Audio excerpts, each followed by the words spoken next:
याकोबाचा 4:10 प्रभू समोर नम्र व्हा, म्हणजे तो तुम्हाला उंच करील. यस, आमेन. जय ख्रिस्त सर्वांना. आजच्या या सुंदर दिवसासाठी परमेश्वराने आपल्याला हे किती अद्भुत वचन दिलेलं आहे प्रियांनो, की परमेश्वराचं वचन काय सांगत आहे इथे, की प्रभू समोर नम्र व्हा. हो, आपल्याला परमेश्वरासमोर नम्र राहणं खूप महत्त्वाचं आहे. लीन, नम्र आणि करुणामय होणं आपण खूप महत्त्वाचं आहे प्रियांनो. कारण परमेश्वरांना असेच लोक आवडतात, जे नम्र असतात, लीन असतात. ह्या लोकांना परमेश्वर खूप प्रेम करतो. खूप परमेश्वराच्या ते लोक जवळ असतात. आणि तेव्हाच तो परमेश्वर आपल्याला काय करणार आहे? उंच करणार आहे. उंच करणार आहे याचा अर्थ काय? की जिथे कुठे आपण जाऊ, ज्या कोणत्याही कामामध्ये आपण हात घालू, तर तिथे आपल्याला परमेश्वर उंच करणार आहे. ते आपलं कार्य योग्य रीतीनं पार पडण्यास परमेश्वर आपल्याला तिथे सहायता आणि मदत करणार आहे. तर नेहमी परमेश्वरासमोर आपण काय? नम्र होणं खूप महत्त्वाचं आहे. कारण नम्रता ही गुणधर्म आपल्याला येशू ख्रिस्ताकडूनच मिळालेला आहे. जेव्हा येशू ख्रिस्त हा जगिक जीवनामध्ये मानव रूप धारण करून आलेला होता, तेव्हा परमेश्वराने काय केलं, की लीन नम्रताच त्यांच्या अंगी गुण होता. आणि परमेश्वराने नेहमी काय केलं आहे? क्षमा आणि दया केलेली आहे. हो, परमेश्वर खूप महान आहे.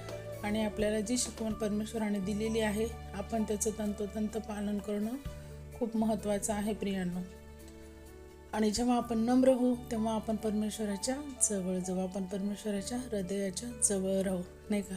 कारण परमेश्वराचं वचन असं सांगतं, की परमेश्वराने आपल्याला काय त्याच्या हातावरती कोरून ठेवलेलं आहे. तर परमेश्वराची योजना आपल्या जीवनामध्ये खूप मोठी, अद्भुत आणि महान आहे प्रियांनो. तर फक्त आपण परमेश्वरावरती विश्वास ठेवणे आणि निरंतर प्रार्थना करणे.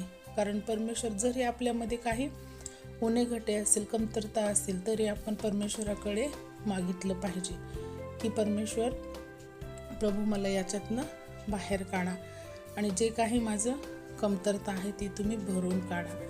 मला तुमच्या वचनामध्ये वाढवा. तुमच्या समोर मला लीन आणि नम्र राहायचं आहे देव बाप्पा.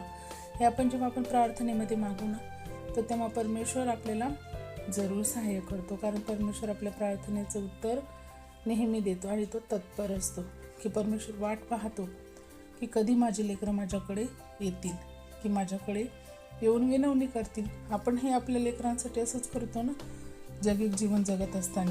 तर तेव्हा परमेश्वरही आपली वाट पाहतो प्रियांनो, की कधी माझं लेकरू येऊन मला काय मागेल, मिठी मारेल, माझ्याकडे काहीही वस्तूंची छोटे मोठे मागणी करेल, तर मी परमेश्वर द्यायला तयार आहे. पण आपण कसं नम्रतापूर्वक जाणं गरजेचं आहे. गर्व हा परमेश्वराला कधीच आवडत नाही प्रियांनो. कारण वचन एका ठिकाणी हे सुद्धा सांगतं, की श्रीमंताचा स्वर्गाच्या राज्यामध्ये प्रवेश होणं फार कठीण आहे, कारण ते त्यांची श्रीमंती सोडू शकत नाहीत.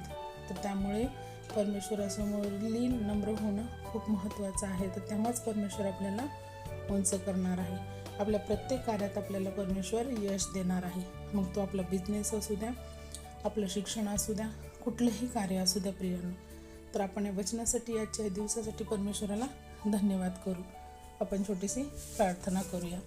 धन्यवाद, धन्यवाद पवित्र अति पवित्र सेनाधीश परमेश्वरा, तुझ्या चरणी येते माझ्या राजा.